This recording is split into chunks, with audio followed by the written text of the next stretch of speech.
Olá, boa noite, sejam muito bem-vindos ao nosso encontro semanal. Mais uma vez, o tema é uma sugestão de vocês. A gente vai tratar hoje das condições climáticas para a safra de verão e para a safra de inverno. Muita gente querendo saber sobre regularização das chuvas, sobre riscos de veranico, sobre esse laninha que está aí, quais devem ser as características deles, como fica o tempo no Rio Grande do Sul sob efeito de um fenômeno laninha, o que podemos esperar para a safra de inverno, tudo isso e muito mais com o meteorologista, o Celso, que vai estar aqui conosco, ele que é da Clima Tempo e vai trazer todas essas respostas já já. Recebi muitas perguntas antecipadamente e a gente vai respondê-las na nossa live que começa a partir de agora. Eu vou daqui a pouquinho já chamar o Celso, peço que ele aguarde um minutinho. Antes eu quero saber de onde vocês estão acompanhando essa live, se estão satisfeitos com a chuva,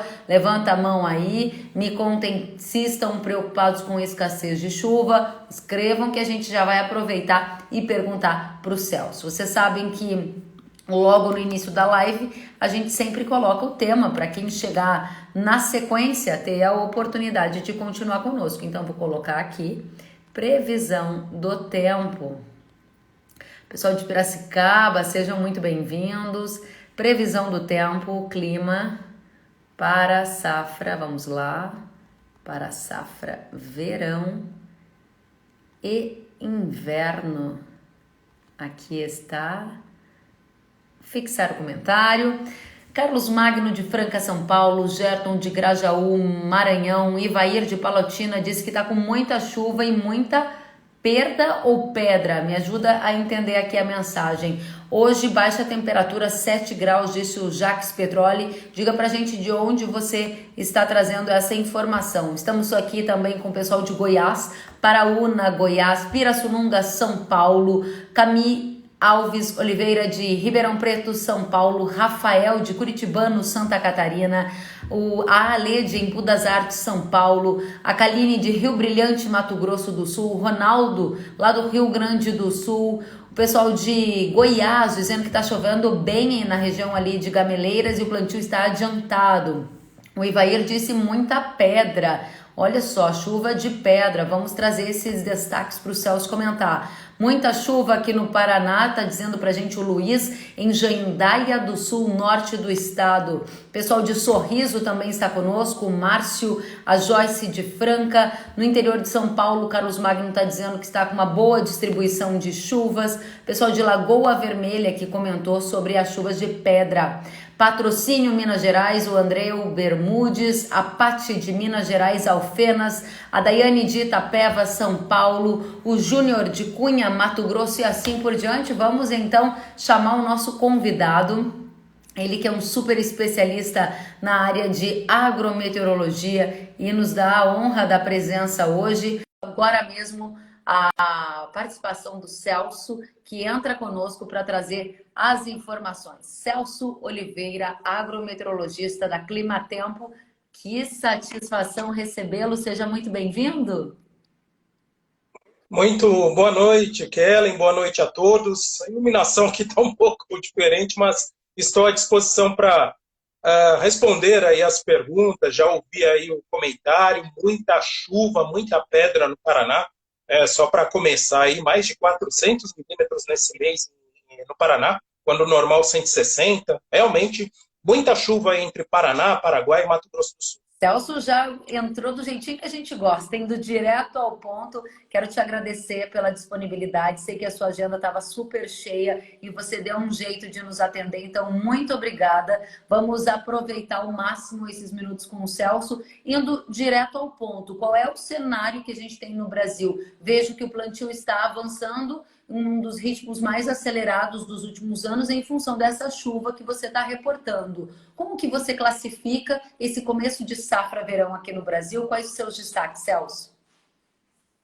De uma forma geral, muito bom mesmo, Kellen. Você tem toda a razão, porque até conversei agora há pouco com um produtor de Mato Grosso, ali da região de Porto dos Gaúchos, perto de Sinop, E o que vem acontecendo, por exemplo, em Mato Grosso? Mato Grosso, especificamente, até vem chovendo abaixo da média.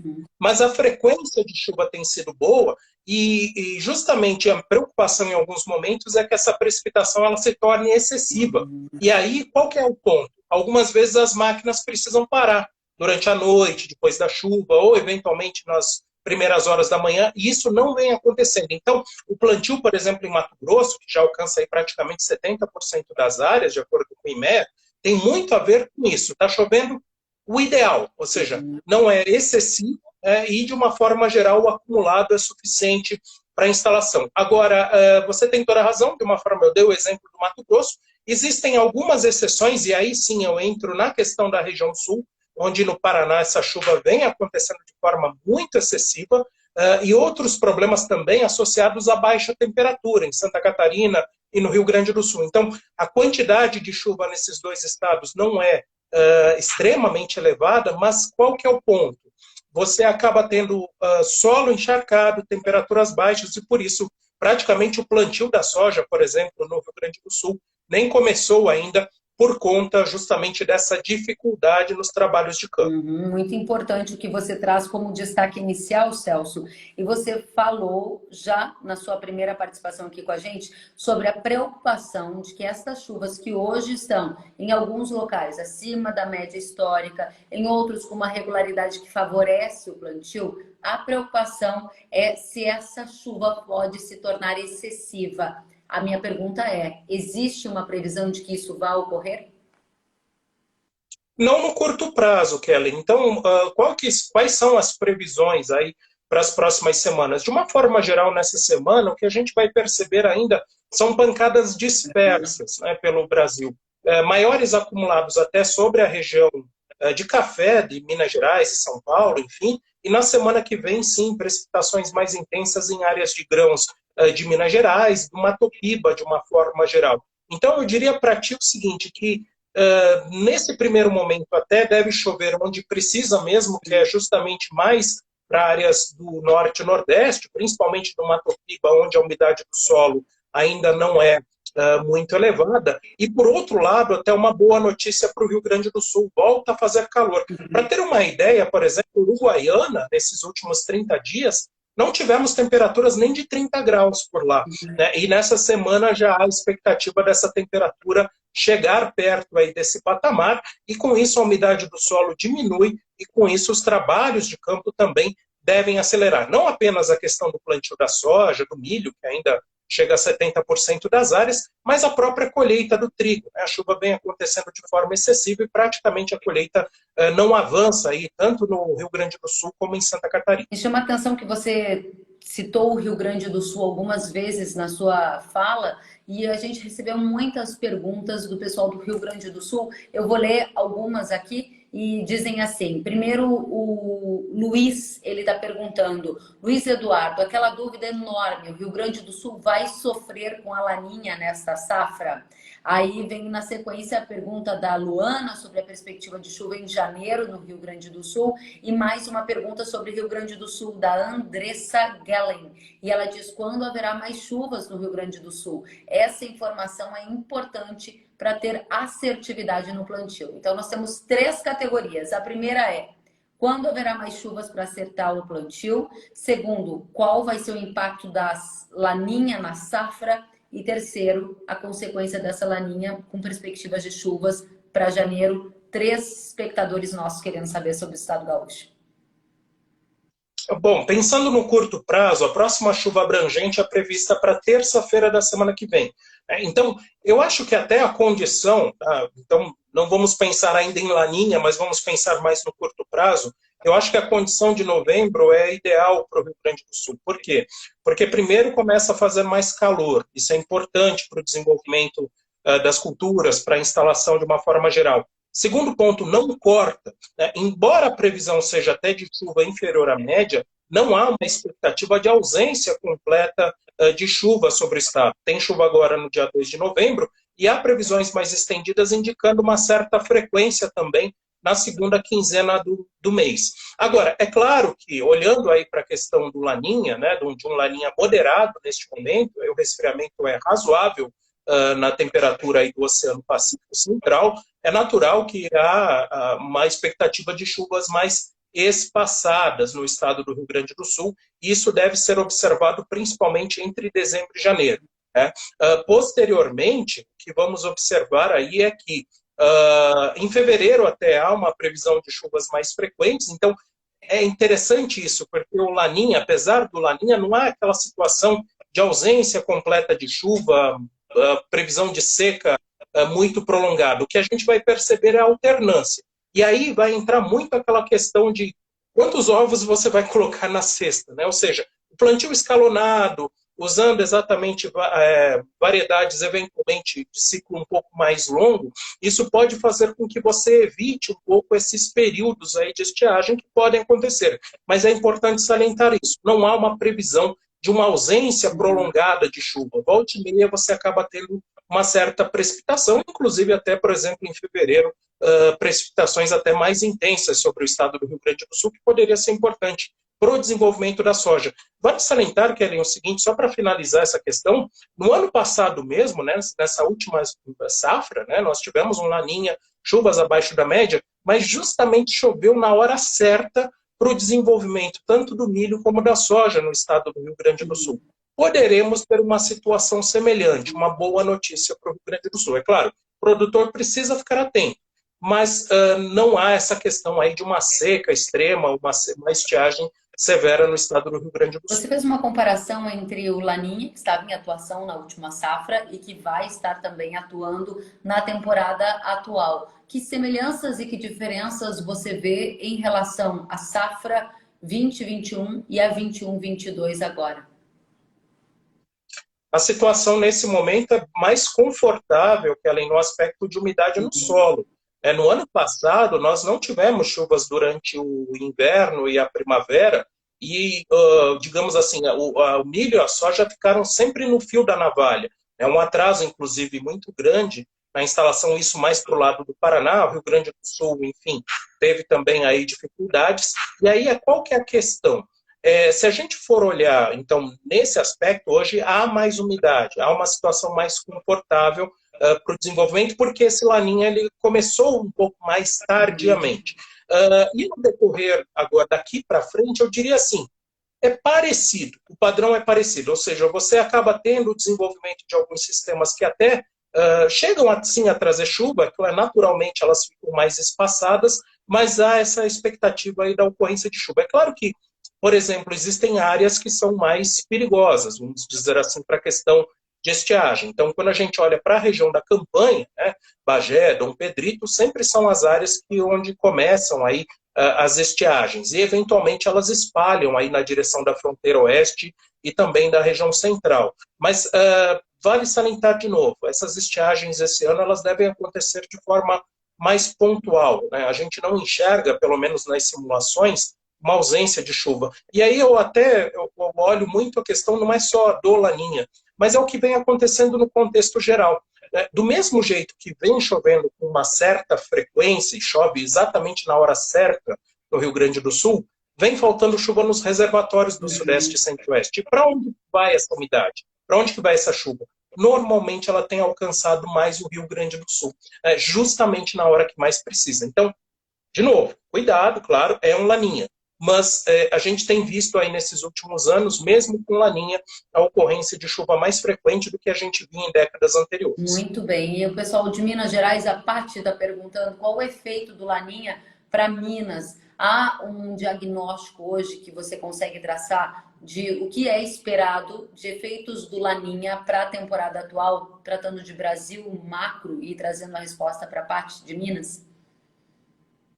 Com relação a Minas Gerais, aí vai depender muito da região de Minas. Áreas do norte de Minas costumam ter aí um padrão mais chuvoso durante o fenômeno Laninha, mas isso é observado em dois momentos. Isso vai ser observado principalmente agora, entre o final de novembro e o decorrer de dezembro, e também há previsão aí de chuvas fortes sobre o norte de Minas, principalmente entre fevereiro e março, especialmente em março.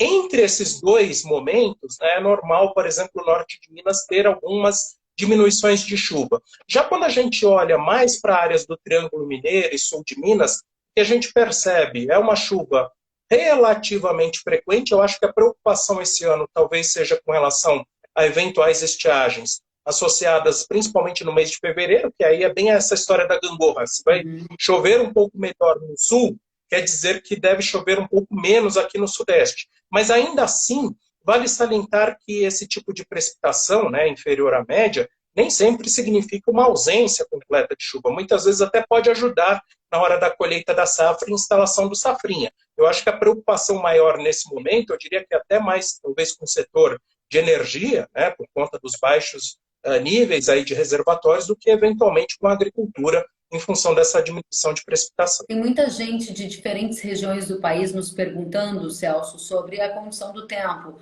O Jardel pergunta sobre o norte de Goiás. A Fazenda Frontel pergunta sobre como vai ser a quantidade e a constância das chuvas para a região central do estado do Tocantins. Mais gente perguntando aqui sobre risco de estiagem prolongada no Rio Grande do Sul, o Vaniel. E como são pontos diferentes, a Juliana está perguntando aqui a previsão para Baixa Araguaia, Mato Grosso. Eu gostaria então que você trouxesse para a gente aquela sua síntese enquanto agrometeorologista de como você enxerga a condição climática para a safra atual e se você vê potencial de uma safra recorde diante de uma condição climática que tem se mostrado mais favorável do que na temporada anterior.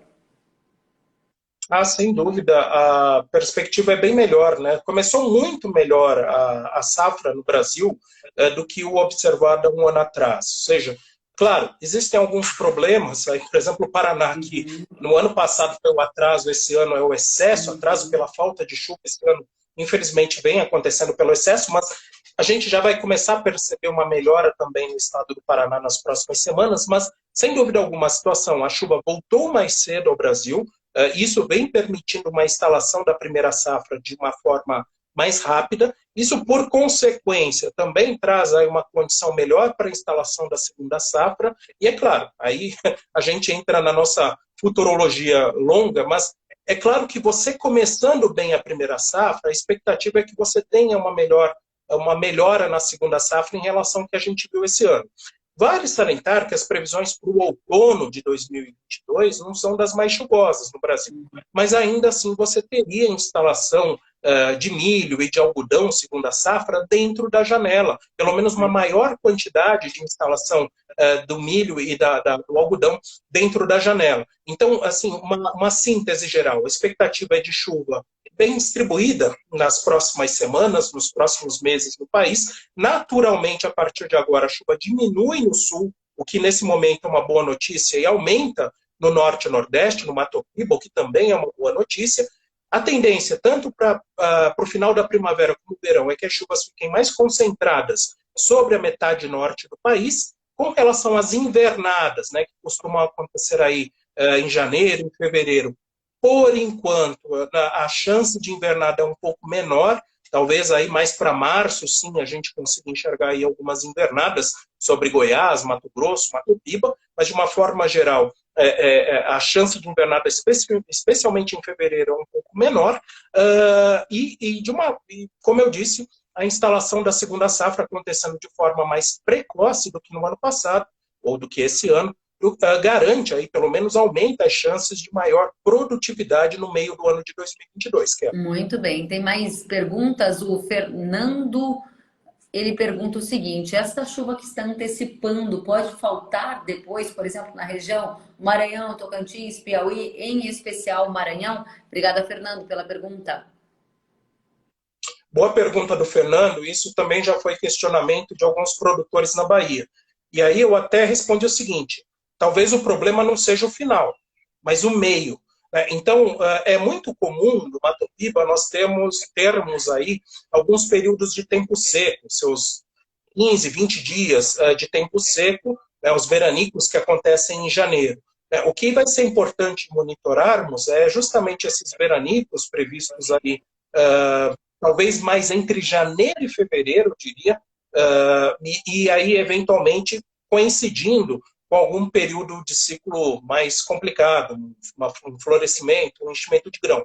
Mas eu acho que a questão é essa, a chuva adiantou? Ok, adiantou. Adiantou em relação ao ano passado, né? Não diria em relação à climatologia. Pode faltar no final? Talvez não, por causa do Laninha. O Laninha deve garantir, a temperatura do Atlântico deve garantir chuvas mais frequentes ali para abril. O problema aí, a minha preocupação é mais com a segunda quinzena de janeiro, início de fevereiro, com a ocorrência de estiagens.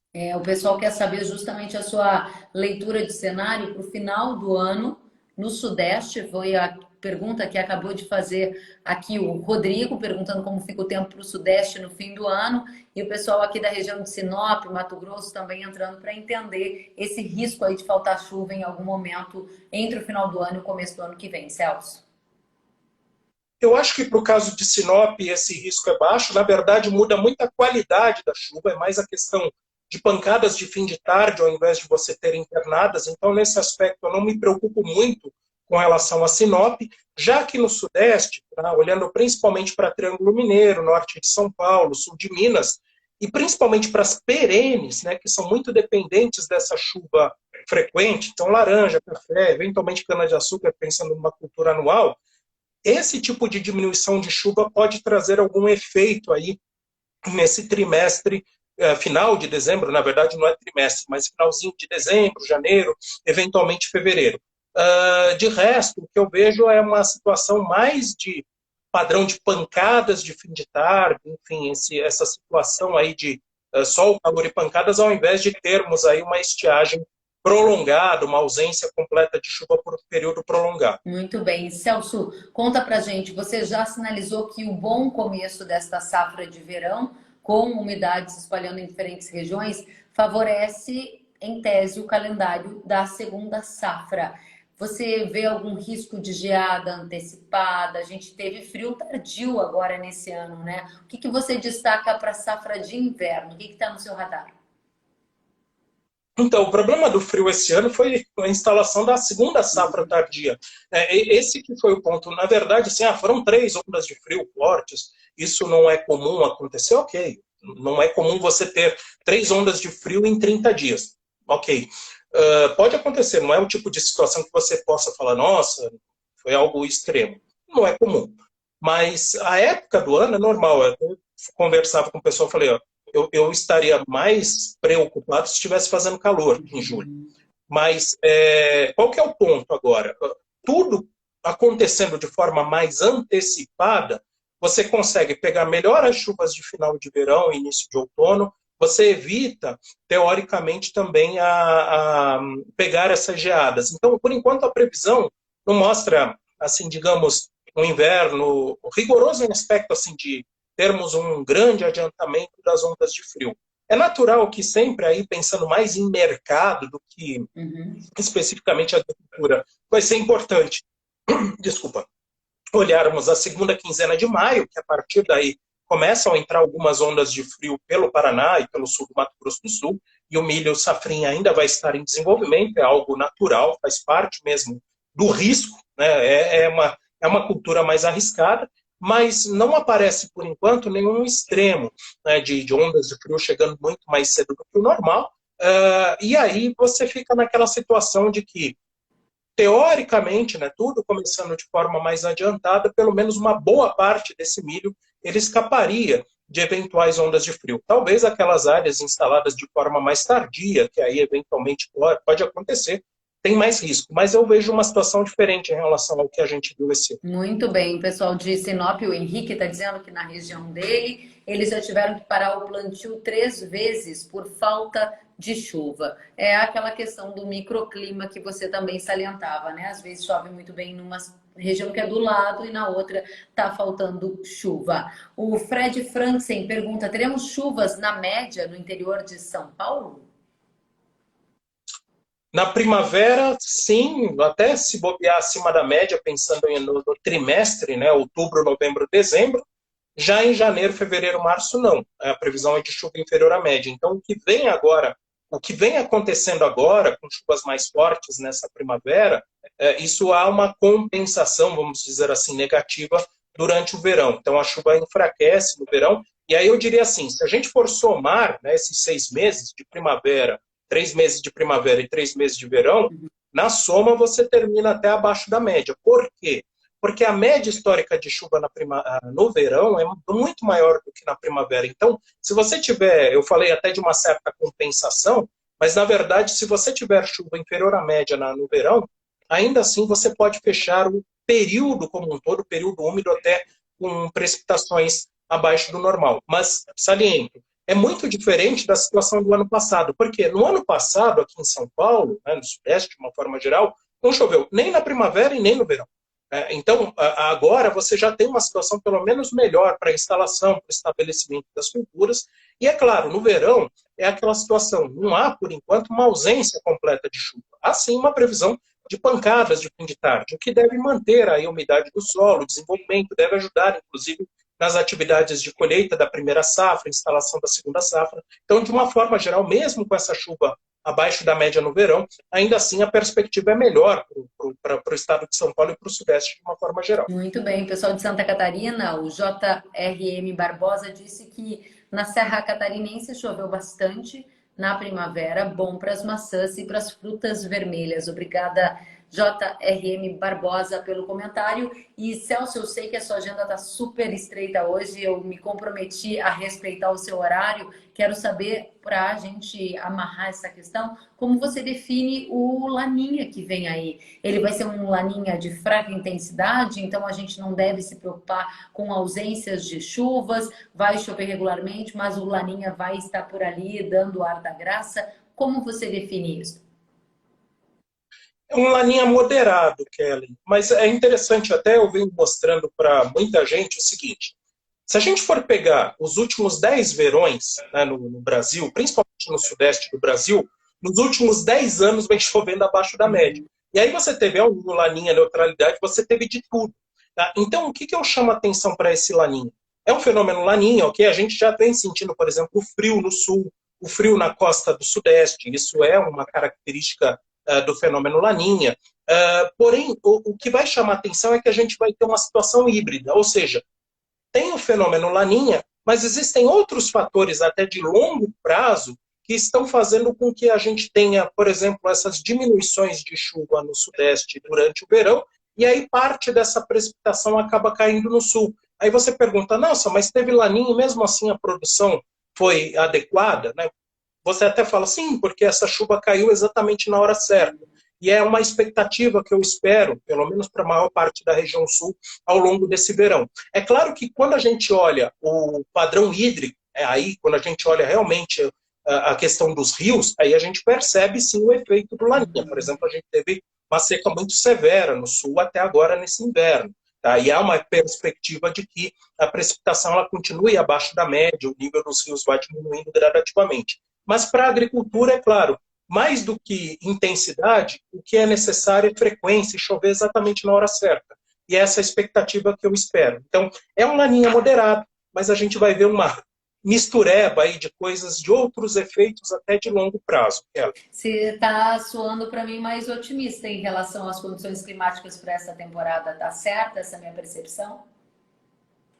Sim, porque ela começou melhor, né? Então a chuva de primavera confirmou, as previsões mostravam que essa primavera a gente não teria um atraso tão grande, seja pelo Laninha, seja por outros fenômenos, inclusive o Atlântico Norte, que puxou no ano passado muito a chuva para o hemisfério norte. Então esses dois fatores fizeram com que a chuva começasse mais cedo, e isso é um bom sinal. Tá? Então as previsões mostram que a chuva ela vai continuar acontecendo com frequência agora nas próximas semanas. É claro, existem algumas oscilações, mas por enquanto o que chama a atenção é que, de uma forma geral, a situação começou muito melhor do que no ano passado e a perspectiva para a primeira safra é bem melhor, né? Um plantio e uma colheita mais precoce, e também o início da instalação da segunda safra, embora ainda, claro, existam muitas dúvidas aí pensando para um período longo até o meio do ano que vem. Mas, é claro, o início foi muito bom. Então, por isso, abre aí uma possibilidade mais otimista, um cenário mais otimista em relação à safra passada, sem dúvida alguma. Celso, eu quero te agradecer demais pelo seu tempo na segunda-feira, que é um dia ainda mais cheio na sua agenda. A nossa audiência apreciou demais a sua participação. Muito obrigada por estar aqui conosco, trazendo suas perspectivas para as condições do clima, por dividir conosco todo o seu conteúdo. Volte sempre, foi muito bom te receber. Muito obrigado, Kellen, pelo convite. Agradeço demais pela oportunidade de poder conversar com todo mundo e eu fico à disposição. Obrigada, Celso. Se cuide. Muita gente aqui elogiando. O Paulo Dias está dizendo parabéns. Mais o Henrique está dizendo excelente live, parabéns. Muita gente acenando aqui que está entrando. A live vai ficar salva no feed aqui do Instagram, vai para o YouTube, vai estar disponível em todas as plataformas podcast ainda hoje. A Ana Lu está dizendo muito bom. A Cristiane está dizendo sensacional e muito mais gente elogiando o seu trabalho. Volte sempre. Boa semana para você, Celso. Muito obrigado, pessoal. Cuidem-se e eu fico à disposição. Muito obrigado. Obrigada, gente. Até a próxima. Se cuidem por aí também. Tchau, tchau.